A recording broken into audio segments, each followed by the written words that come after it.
하나님의 말씀을 봉독해 드리겠습니다. 마태복음 10장 32절부터 39절까지 제가 봉독을 해 드리겠습니다.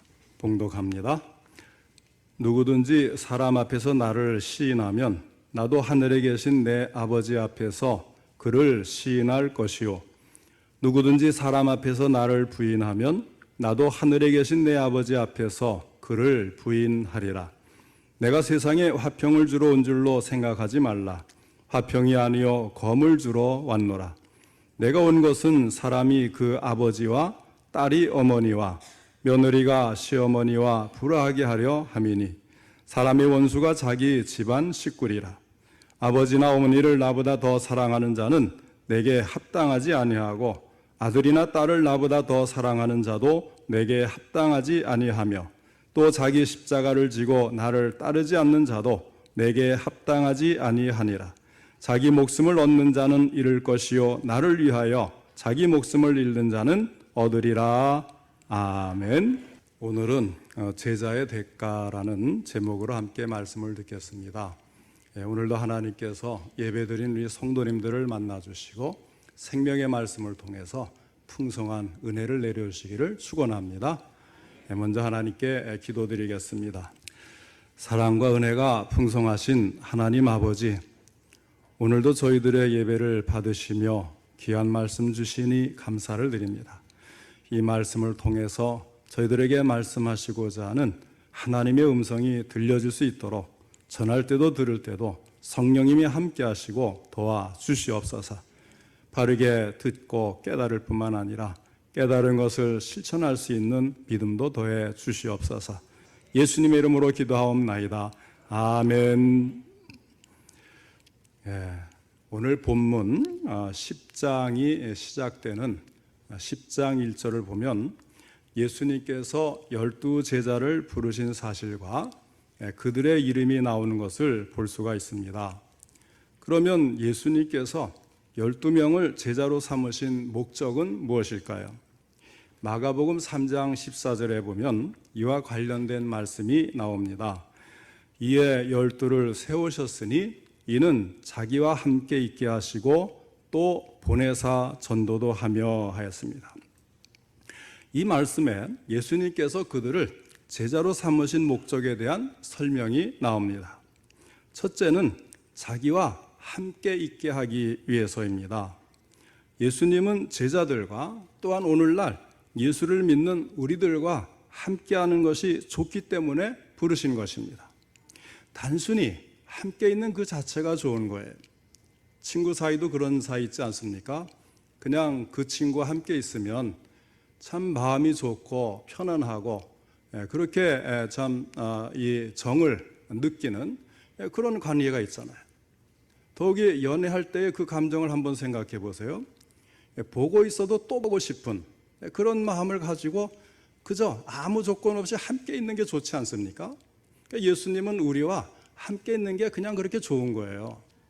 우리도 예수님을 그렇게 좋아하는 마음이 있길 바랍니다. 뭐 다른 거 다 떠나서 하나님의 아들이신 예수님을 내가 사랑하고 주님과 함께 있고 주의 말씀을 듣고 주님께 예배드리고 기도하는 이 자체, 그 자체로 그냥 좋아하고 주님과 함께 있기를 주님은 원하시는 거예요. 자, 그러나 우리가 예수님을 이제 예수님을 믿고 예수님이 우리를 믿음으로 구원으로 제자로 부르실 때에 또 하나의 목적이 있습니다. 그러니까 같이 있는 것이 좋다, 이것만 별개로 떼어놔도 괜찮아요.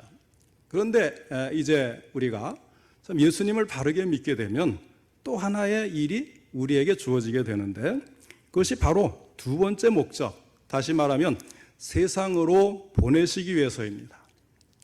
우리를 사랑하시기 때문에 우리를 세상에 보내서 참으로 아름다운 일, 좋은 일, 하나님의 주신 사명을 감당하기를 또 원하시는 거예요. 예수 그리스도를 믿는 것은 우선 그분의 부르심을 받아서 그분에게 나아오는 것입니다. 그리고 그분과 함께하면서 그분의 사상과 생활과 인격과 언행과 품성을 본받고 배우는 것이고, 내 마음에 익히고 생각에 익히고 생활에 익히는 것입니다. 그런 다음에 세상으로 돌아가야 해요. 예수님의 보내심을 받고 세상의 일터로 돌아가야 합니다. 복음의 전권 대사가 되어서 돌아가야 합니다. 이것이 바로 제자됨의 의미입니다. 이 두 가지가 같이 있어야 되는 거죠. 부르심과 보내심, 파송, 이것이 같이 있는 거예요. 자, 그런데 우리는 어떻습니까? 우리는 예수님과 함께하는 데는 민감하면서도 이 보내심을 받는 데는 소홀할 때가 있다고 하는 사실입니다. 우리 한국교회가 신앙에 열심히 있는 것은 세계적으로 정평이 나 있습니다. 그런데 문제는 무엇인가 하면 한국교회 신자들은 하나님께 부름받아 구원받고 복받고 천국 가는 일에는 관심이 많은데 이 보냄을 받아서 사명을 감당하는 일에는 그다지 관심이 없다는 사실입니다. 다시 말하면 고난이 있으면 책임과 의무가 따르기 마련인데 신자로서의 특권을 누리고자 하면서도 신자로서의 의무와 책임에는 등한시한다는 말씀입니다. 자, 여기서 제자라는 말의 의미를 다시 한번 생각해 보기를 원합니다. 우리가 신앙생활을 하다 보면 자주 접하는 말이 있습니다. 그것이 바로 제자라고 하는 말이에요. 그리고 제자 훈련이라는 말이 또 있습니다. 그러면 제자는 누구일까요? 예수님이 택하여 부르신 12 사도들만 예수님의 제자일까요? 아니면 제자 훈련이라고 해서 따로 훈련을 받은 사람만이 제자일까요? 그렇지 않고 그 뜻을 바르게 말하자면 사실 예수님을 믿는 모든 사람은 제자인 것입니다. 여기에 있는 우리 모든 성도님들은 다 예수님의 제자라는 것입니다. 예수님은 승천하시기 직전에 12 제자들에게 지상명령을 내리셨어요. 그 명령은 신자를 삼으라고 하지 않으시고 제자를 삼으라는 명령이었습니다. 마태복음 28장 19절로 20절 말씀입니다. 그러므로 너희는 가서 모든 민족을 제자로 삼아 아버지와 아들과 성령의 이름으로 세례를 베풀고 내가 너희에게 분부한 모든 것을 가르쳐 지키게 하라. 볼지어다 내가 세상 끝날까지 너희와 항상 함께 있으리라 하시니라. 자, 이 말씀은 교회의 사명이 제자를 삼는 것이라고 하는 말씀입니다. 사실상 제자와 신자는 서로 같은 말입니다. 그런데 이 두 가지에 대해서 교인들이 생각하는 방향을 따라서 굳이 구분하여 말한다면 신자들은 믿고 구원받는 것으로 만족하고 안주하는 느낌을 준다고 한다면 제자는 믿고 구원받을 뿐만 아니라 세상에 나가서 또다시 제자를 삼는 일을 하려고 한다는 느낌을 줘요. 제가 왜 느낌이라고 하냐면 사실 신자와 제자는 같은 의미고 같이 사용되어야 되는 말인데 우리 성도님들이 이것을 나눠서 생각한다는 거예요. 그러니까 부르심을 받은 사람들이 제자가 되어서 예수님께 훈련을 받아 다시금 보내심을 받는 파송이 있게 되는 것입니다. 신자나 제자나 부름받아 구원을 얻고 다시 세상에 보냄을 받는 것은 똑같은데 이제까지 우리의 교회들이 그 점을 제대로 가르쳐주지 못했기 때문에 신자들의 모습이 마치 부름만 받고 보냄을 받지 못하는 것으로 비추어졌다고 하는 것입니다. 그런데 얼마 전부터 성경적으로 신자들이 어떻게 살아야 바르게 신앙생활을 하는 것인가 하는 각성이 이루어졌어요. 그리고 그러한 각성에 따라서 제대로 신앙생활을 하려고 하는 운동이 제자훈련이라는 이름으로 많이 이루어졌기 때문에 오히려 신자와 제자에 대해서 오히려 다른 느낌을 받고 서로 다른 사람처럼 인식이 되었지만 사실은 똑같은 것입니다. 그러니까 제자가 아닌 사람을 제자훈련을 통해서 제자를 만드는 게 아니고 제자인데 제자라는 느낌을 갖질 못하고 있는 사람들에게 다시 제자됨을 각성시키고 인식시키고 또 제자답게 살 수 있도록 훈련하는 것이 제자훈련이라는 거예요. 모든 신자들은 제자요, 모든 제자들은 신자입니다. 그러므로 제자들은 믿는 사람들이고 믿음으로 말미암아 예수님 명하신 모든 것에 순종하는 사람들입니다. 제자란 말은 사도행전에 많이 나오지요. 근데 한번 읽어보시면 어때요? 한결같이 신자라는 말과 동일하게 사용되는 것을 알 수가 있습니다. 자, 여기서 다시 교회와 교인들의 모습에 대해서 생각해 볼 수 있기를 바랍니다. 자, 우리 성도님들 가운데는 어려서부터 예수를 믿은 사람도 있지만 다 성장하고 어른이 되어서 예수를 믿는 사람도 있을 거예요. 자, 한번 생각해 보시기 바랍니다. 교회에 다니기 전에 교회와 교인들에서 어떤 생각을 했습니까?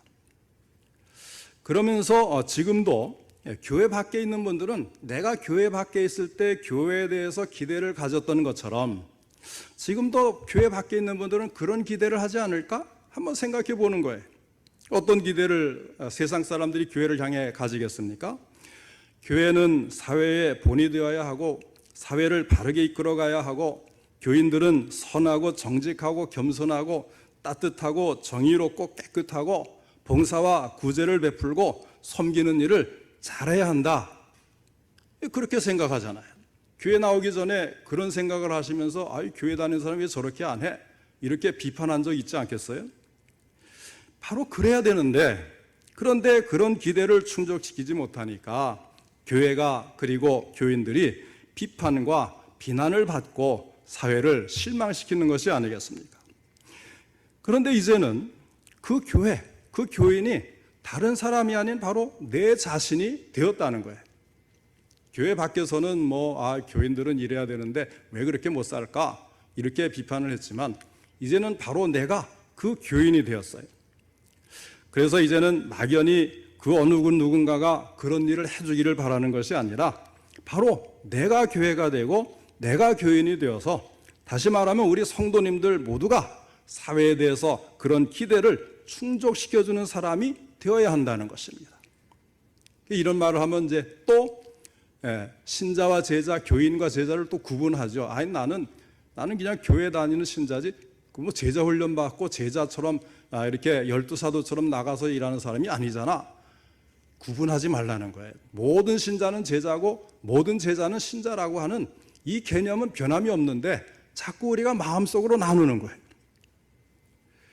그래서 우리는 부름을 받은 신자에 그치는 것이 아니라 예수님께 배우고 훈련받고 예수님을 본받은 제자가 되어서 세상에 보내심을 받아야 하는 것입니다. 문제는 내 자신이 그와 같은 제자의 모습을 가지고 있느냐고 하는 것입니다. 여기에는 예수님의 말씀을 통해서 제자들이 치러야 될 대가가 무엇인가를 먼저 알고 제자의 대가를 치러야 가능해진다는 원리가 들어있어요. 그래서 예수님은 제자들을 부르실 때에 당신을 따를 경우에 치러야 할 대가에 대해서 주의 깊게 가르치시면서 제자가 되기로 결심한 모든 사람들, 다시 말하면 신자가 되기로 결심한 모든 사람들에게 치러야 할 값을 주의 깊게 계산해 보라고 경고를 하셨습니다. 이에 대해서 누가복음 14장 28절로 30절에서 예수님은 비유로 이렇게 말씀을 하십니다. 너희 중에 누가 망대를 세우고자 할진대 자기의 가진 것이 준공하기까지에 족할는지 먼저 앉아 그 비용을 계산하지 아니하겠느냐. 그렇게 아니하여 그 기초만 쌓고 능히 이르지 못하면 보는 자가 다 비웃어 이르되 이 사람이 공사를 시작하고 능히 이르지 못하였다 하리라. 간혹 길을 가다 보면 이렇게 골조가 되어 있는데 집이 완성이 되지 않았어요. 그래서 지금 진행하고 있나 보다 해서 1년이 지났는데도 그냥 골조만 터에 남아있고 지어지질 않아요. 2년이 지나고 3년이 지났는데도 계속 그래요. 그 나중에 들리는 소리를 보니까 그 사람이 짓다가 부도가 나가지고 더 진행을 하지를 못해서 그렇게 흉물스럽게 골조만 지금 세워놓고 진행을 하지 못한다. 이런 이야기가 들려오는 경우가 있습니다. 바로 그거예요. 우리가 예수님을 믿고 따르기 위해서 치러야 할 대가가 어떤 것인가를 계산해 보지 못하고 무작정 첫 발을 내디뎠기 때문에 반쯤 짓다가 예산 부족으로 버려진 그 망대를 보는 것과 같이 되었다는 것입니다. 그 결과는 어떻게 나타납니까? 교인이 교인답지 못하다는 거예요. 교회 다니는 사람들이 어째서 그럴까 하고 세상 사람들이 고개를 갸웃거리면서 의문을 품는다는 것입니다. 그렇게 교회 다니려면 뭐하러 다니느냐고 비판을 받는다는 것입니다. 그러나 사랑하는 성도 여러분, 진정한 그리스도인은 순종과 복종 속에서 자신의 믿음을 드러내는 사람입니다. 그리스도인은 그리스도를 따르는 사람이며 주와 구주이신 그리스도께 무조건적으로 헌신하는 사람이고 하나님을 기쁘시게 하기를 소원하는 사람입니다. 그렇게 해서 예수님 말씀을 배우고 변화를 받아서 예수님을 닮은 사람, 예수님처럼 사랑하는 사람, 예수님처럼 복음을 전하고 사람들이 구원받도록 힘쓰는 사람, 예수님의 성품을 그대로 닮아가고 따라가는 그런 사람들이 진정한 신자요, 제자요, 그리스도인인 것입니다. 주님은 오늘 읽은 성경 본문을 통해서 분명하게 자기의 제자가 되기 위해 치러야 할 대가를 말씀을 하셨습니다. 그것이 무엇인가를 살펴보겠습니다. 첫째는 사람들 앞에서 그리스도를 시인하는 것입니다. 32절로 33절의 말씀에 누구든지 사람 앞에서 나를 시인하면 나도 하늘에 계신 내 아버지 앞에서 그를 시인할 것이요, 누구든지 사람 앞에서 나를 부인하면 나도 하늘에 계신 내 아버지 앞에서 그를 부인하리라 말씀을 하셨습니다. 이 말씀의 뜻을 잘 알아야 돼요. 무슨 뜻일까요? 나는 예수 믿는 사람입니다 하고 사람들 앞에서 입으로 시인하는 행위를 말할까요? 물론이죠. 예수 믿으면서 나는 예수 믿는다는 말을 못한다면 믿는 것이라고 할 수 있겠습니까? 그런데 문제는 여기서 예수님을 시인한다는 것이 입으로만 말하는 것을 의미하는 것은 아니라고 하는 사실이에요. 예수님을 시인하는 모습이 그의 삶으로 나타나고 입증되어야 한다는 것입니다. 참된 제자는 그의 삶 전체가 예수 그리스도를 시인하는 사람이어야 한다는 것입니다. 디도서 1장 16절에 이런 말씀이 있습니다. 그들이 하나님을 시인하나 행위로는 부인하니 가증한 자요, 복종하지 아니하는 자요, 모든 선한 일을 버리는 자니라. 오늘날 우리의 교회 안에서도 겉으로는 제자인 체 하면서도 실제 삶과 행위로는 매우 불온한 방법으로 주님을 부인하는 사람들이 있다는 것입니다. 마태복음 25장 31절부터 36절에서는 심판날에 일어날 일이 자세하게 기록이 되어 있습니다. 여기서는 특별히 마지막 환난날에 양과 염소를 가르는 장면이 나오죠. 다시 말하면 민족들에 대한 심판을 묘사하고 있는데, 그렇지만 이 원칙은 하나님의 심판의 모든 국면에서 우리 개개인들에게 다 적용되는 말씀이에요. 여기서 주님은 예수 그리스도를 시인한 자들을 양들로 비유를 해서 그들을 오른편에 두시고, 예수님을 부인한 자들은 염소들로 비유해서 그 왼편에 두셔서 오른편에 있는 양들은 천국으로 인도하시고 왼편에 있는 염소들은 영벌을 받을 것을 선언하십니다. 이때에 오른편에 있는 양들은 예수님을 시인했던 의로운 사람들입니다. 그 이유를 예수님은 이렇게 말씀을 하세요.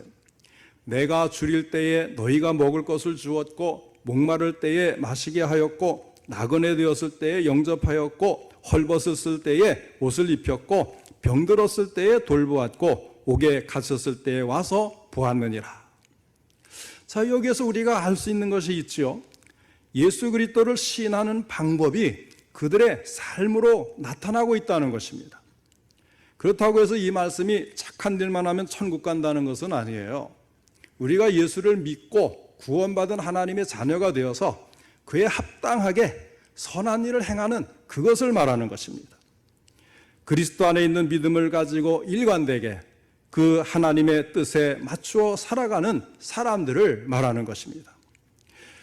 그 다음에 두 번째는 자기의 삶에서 최고의 우선권을 예수님께 드리는 것입니다.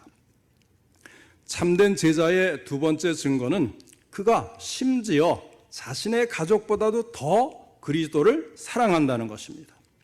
특히 37절의 말씀은 이 사실을 매우 강하게 말씀합니다.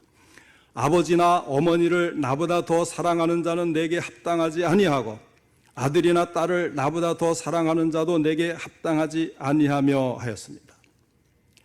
그러면 제자가 되기 위해서는 문자 그대로 자기 가족을 미워해야 하는 것일까요?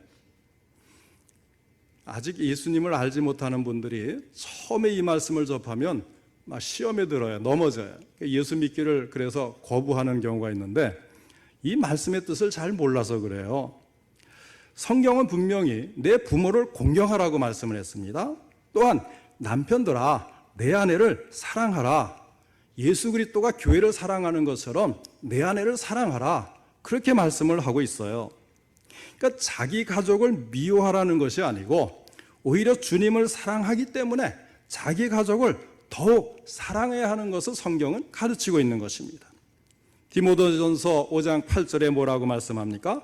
누구든지 자기 친족, 특히 자기 가족을 돌보지 아니하면 믿음을 배반한 자요 불신자보다 더 악한 자니라. 이렇게도 말씀하지 않습니까? 제가 지금은 이제 북전주노회 소속인 목사이지만 이전에는 이제 경중노회라는 노회에 있었습니다. 그 노회에서는 경중 성경전문대학을 운영을 하면서 이제 평신도들을 저녁마다 농한기에 이제 몇 달 동안 이제 공부를 하고 이것을 이제 연말 연초 또 이렇게 그런 때에 이제 해서 한 2년을 이제 공부를 해서 거기에서 뭐 장로 시험 보는 것도 이제 면제해주고 또 전도사님이 되게도 해주고 이제 이런 일들을 했어요. 또 권사님들 되기 전에 이제 공부도 하고 자.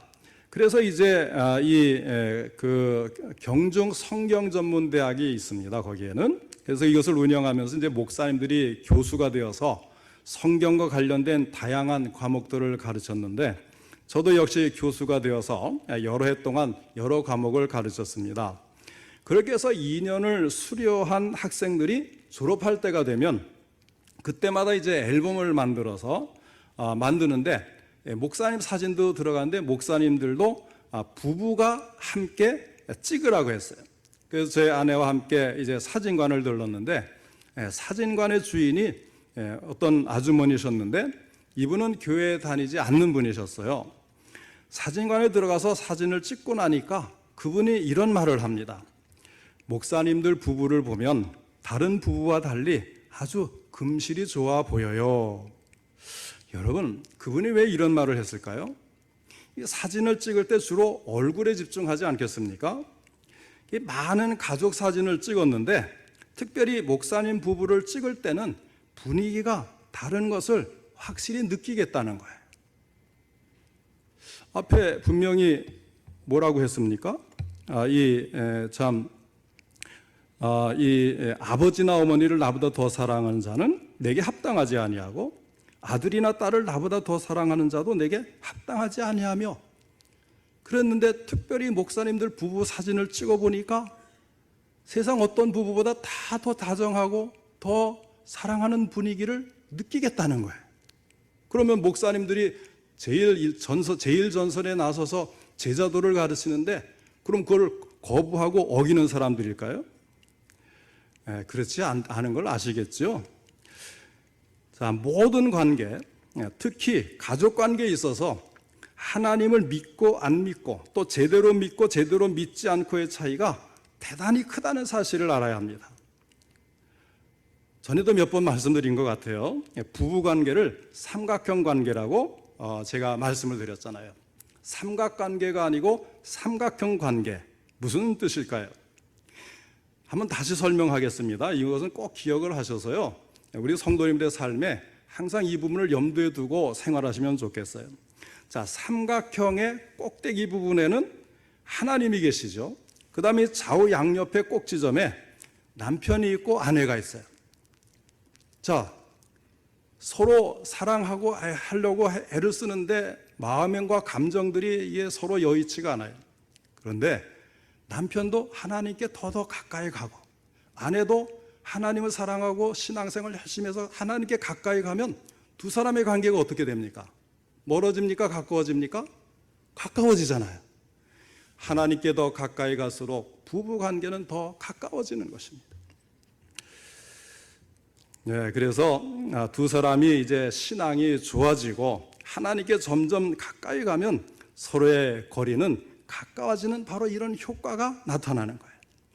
그러니까 예수를 잘 믿으면 효자가 되고 예수를 잘 믿으면 진정으로 사랑하는 부부가 될 수가 있습니다.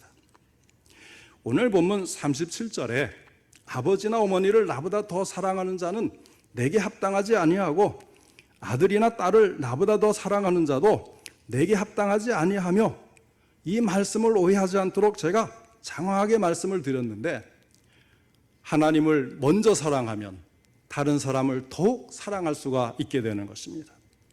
주님께서 이렇게 강경하게 말씀하신 이유를 알아야 합니다. 그것은 주님께서는 헌신된 참된 제자를 옆에 두고 싶으셨기 때문입니다. 주님은 마음이 반쪽으로 나누인 사람들이 아니라 예수님을 우리의 삶에서 최우선으로 삼기를 원하시는 것입니다. 우리 모두 예수님을 진정한 나의 주님, 나의 하나님으로 최우선을 삼아 믿고 섬길 수 있기를 바랍니다. 그 다음에 셋째는 자기 십자가를 지는 삶을 사는 것입니다. 우리 제자들이 해야 하는 일 가운데 세 번째로 중요한 것은 십자가를 지는 것입니다. 십자가를 진다는 것이 무엇일까요? 육신으로 고통스럽고 마음도 힘든 때까지도 묵묵히 주님을 신뢰하고 주님을 위해 살아가는 것, 그것이 십자가를 지는 것입니다. 제자도의 의미에서 가장 역설적인 말씀이 오늘 본문 39절에 나옵니다. 자기 목숨을 얻는 자는 잃을 것이요 나를 위하여 자기 목숨을 잃는 자는 얻으리라. 자기 목숨을 얻는 자는 어떤 사람일까요? 어려울 때 자기 육신의 안전을 먼저 도모하는 사람, 고통스럽게 주님을 섬기기보다는 차라리 주님을 떠나 마음 편하게 살기를 원하는 사람, 그런 사람을 가리키는 것입니다. 성경에서 순교라는 말을 직접 사용하면서 우리에게 죽으라고 말하는 경우는 전혀 없어요. 제자도를 가르칠 때 이제 순교 얘기도 나오고 죽도록 충성하고 이런 게 나오는데, 하나님께서 우리에게 순교해라, 죽으라 이렇게 말하는 경우는 성경에 단 한마디도 없다는 걸 여러분 미리 아셔야 되겠어요. 그러나 참된 그리스도인이라면 죽음 앞에서도 뒤로 물러나서는 안 된다, 이렇게 말씀을 하는 것입니다. 누가복음 9장 23절에서는 아무든지 나를 따르오거든 자기를 부인하고 날마다 제 십자가를 지고 나를 따를 것이니라 하였습니다. 제자들은 한 번만이 아니라 날마다 십자가를 지는 생활이 되어야 한다는 것입니다. 그래서 사도 바울은 이렇게 고백을 합니다. 형제들아, 내가 그리스도 예수 우리 주 안에서 가진 바 너희에 대한 나의 자랑을 두고 단언하노니 나는 날마다 죽노라. 참된 신자는 자신이 죽을 때까지 그리스도와 함께 앞으로 나아갈 것을 분명히 알고 있습니다. 그는 손에 쟁기를 들고 뒤를 돌아보지 않는 사람입니다. 우리 예수님이 제시하시는 구원의 길, 참제자가 되는 길은 결코 애매모호하지 않습니다.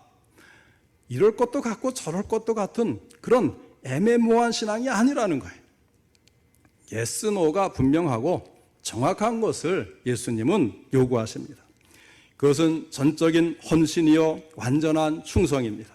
우리의 생명과 가진 것까지를 모두 포함해서 우리의 주인이 되시기 때문에 그분의 것인 나를 오직 그분을 위해 드리고자 하는 열망이 있고, 그분이 명하시는 일을 기꺼이 행하는 그것이 우리가 제자가 되기 위해 치를 값이요 대가입니다.